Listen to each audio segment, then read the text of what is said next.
Hello everyone, and welcome back to my part 2 of my solo bikepacking camping trip adventure. If you've not seen part 1, please check it out. The link is somewhere up here or in the description box below. Now, it was an adventure with many little smaller adventures to make it all up together into one pretty exciting and eventful trip. Now, where were we when we last left off? Ah yes, I was trying to get home.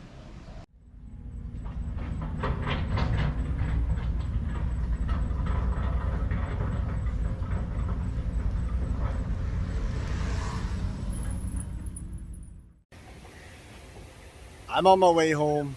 Note to self, Murphy's Law.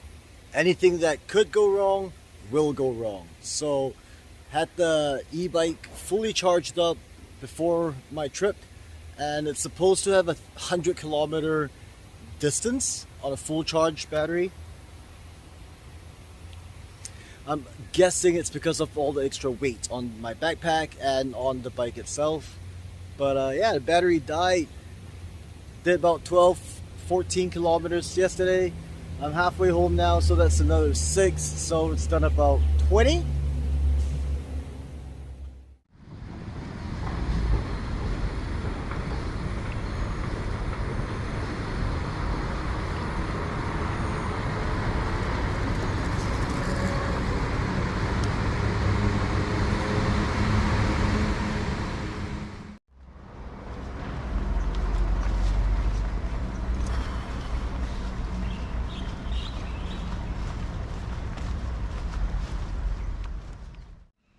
So you see, it was a good trip because there was so many little adventures put together for the entire trip, which made it eventful and to a certain extent quite memorable.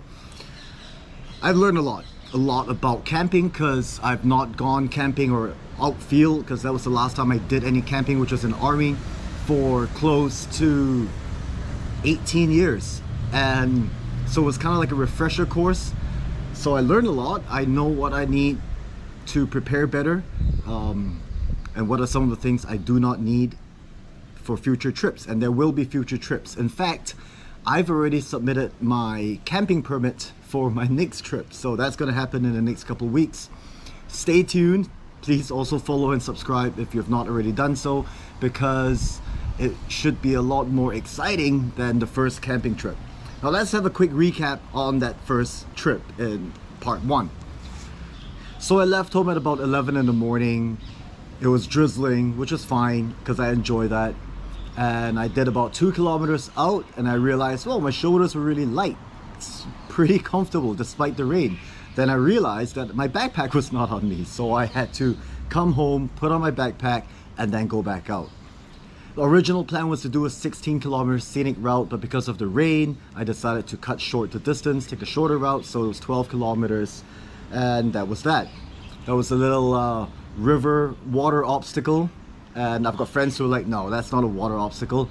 I agree, it's not a water obstacle, but it's as close as it gets being on one of those park connector pathways. The sad part was when I dropped this equipment I'm using right now. I dropped my GoPro Hero 9, it's brand new. First virgin adventure, and I cracked the screen, but thankfully everything works. So on the way, rain stopped and I realized I didn't bring any water. I prepared the water. I've got all my water bottles all filled up, good to go, but I didn't bring them. So maybe also a good thing, because then the backpack would have been a little bit heavier, and it's not exactly the best backpack to go on a bike packing trip with. So that's one of the many lessons I've learned. Realized I didn't have water, went to a convenience store, bought myself some water, onward with the journey, which was good. Arrived at the Pasir Ris Park where I was going to camp, and the rain kind of slowed down, so that was good. And did a lot of up and down trying to look for a perfect spot. Eventually found it, realized that it was going to rain, like heavy. So I thought, okay, you know what, I got to pitch my tent ASAP. And so there I was, just about to start pitching my tent. The rain came down hard and fast. What do? You continue on with your tasks, right? Took me about 15 minutes to pitch my tent, and the moment the tent was done, the rain stopped. So that's the kind of luck I get, and I'm pretty used to it already, so doesn't really change anything. And so yeah, finally got settled down, realized the sole of my shoe came off, so it was a little bit of a challenge coming home. But for the rest of the trip, I was wearing my flip-flops, so it wasn't that bad. But again, part of the many little events that made it an eventful trip. Had my dinner, which was really good. Ohana Beach House, their chicken wrap, absolutely fantastic. And when I was done with dinner, set up the GoPro, just waiting for sunset, right? And then decided to shift my tent to a slightly drier spot, which was not the case because it ended up being just as muddy and mushy and wet as the original spot. But when I was doing that, I found that gold ring, and that was also a mini adventure because it took me some time to figure out what to do, what best to do. Then I did a little video hoping that it would help someone who lost his or her wedding ring, I think, find it. And when that was done, then it was pretty much sunset. So nighttime came, and which was, you know, pretty cool. Spent the rest of the evening just chilling out, listening to the ocean, or listening to the waves rather. It wasn't exactly an ocean, but listening to the waves and thinking about life and all that stuff. Then decided to go to sleep, woken up by the police. I realized what I should have done was what most people do is they print out that camping permit and then they put it outside the tent. That way when the police comes to do a check, even at 2 in the morning or 1:45 a.m. when they came to my camp, my tent, then they would look at a permit outside your tent and then realize it's legit, you're fine, then they won't wake you up. But I didn't. I kept the permit inside my bag, so they had to wake me up. And but it was, like I said in part 1, it was a good chat. In fact, I talked to them for about 10 minutes, talking about camping and why I'm doing this. Thank them for their service. So it was great. It was good fun, and they were super polite, super nice. Then went back to bed. Got up at about 5:30 in the morning to make sure I get my GoPro ready for the sunrise time-lapse video. And that was challenging because I'm not a morning person.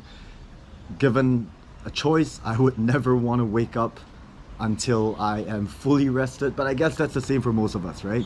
But I insisted on waking up because I really wanted to get a video to show you guys.